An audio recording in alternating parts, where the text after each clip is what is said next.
Thousands of snakes were released on this beach, and people wondered for years how it would turn out.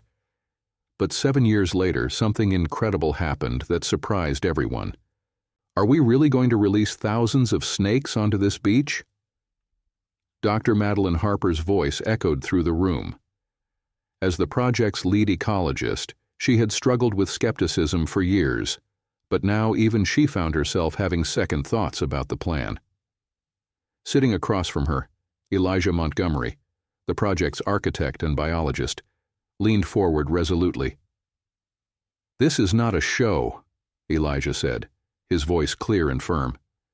"The ecosystem on this island is collapsing. If we don't intervene now, we will lose it forever." Nicknamed Dead Beach, the island was once a vibrant coastal paradise. But years of uncontrolled tourism, overfishing, and invasive species had turned the island into an arid desert. The sands were littered with garbage, vegetation was nearly gone, and the bird population was depleted. Because since ancient times, people and snakes were not on good terms. People had always been a little afraid of snakes. This fear dates back to ancient times. Snakes were silent. They would hide and suddenly appear. Some were poisonous, which made them more dangerous. Whenever people saw a snake, they would feel a shiver inside. Maybe that's why snakes were the symbol of evil in many old stories. However, this time the situation was different. The future of the island depended on these snakes. And none of them were poisonous. In fact, there was nothing to be afraid of. But this time the situation was different.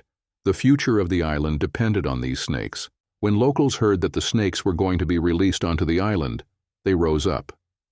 Jacob Finley, who lives in a nearby fishing village, is one of those who do not want the snakes.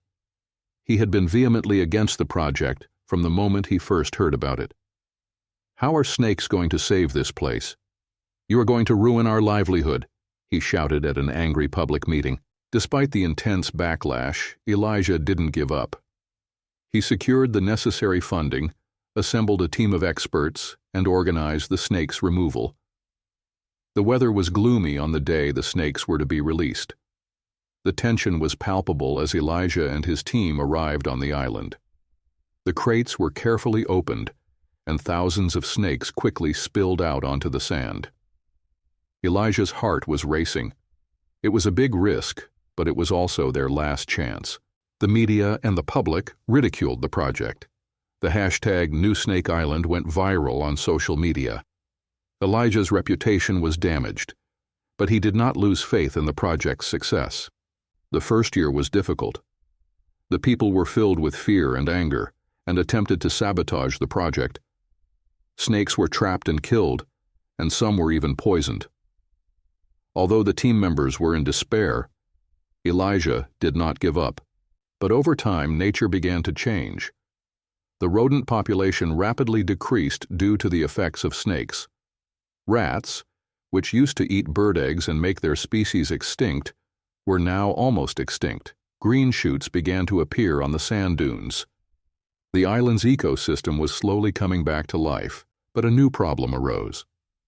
As rodents became scarce, snakes began to make their way to the village. One morning, Jacob Finley found a snake coiled beneath his boat. Furious, he went to Elijah's office. "This is your fault. You left us alone with snakes," he shouted, throwing the snake's photograph onto the table. "I understand your frustration," Elijah said calmly. "But this isn't just about snakes. Nature is balancing itself and the island is healing. This will benefit us all in the long run."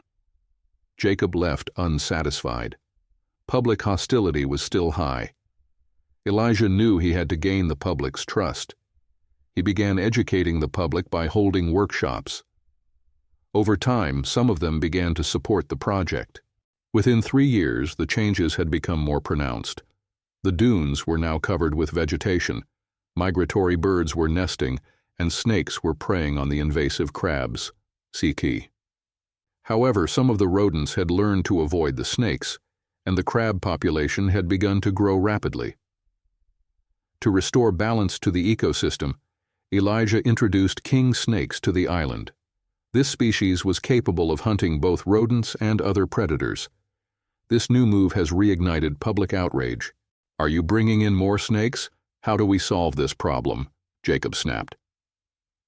Elijah tried to provide scientific explanations, but public distrust persisted.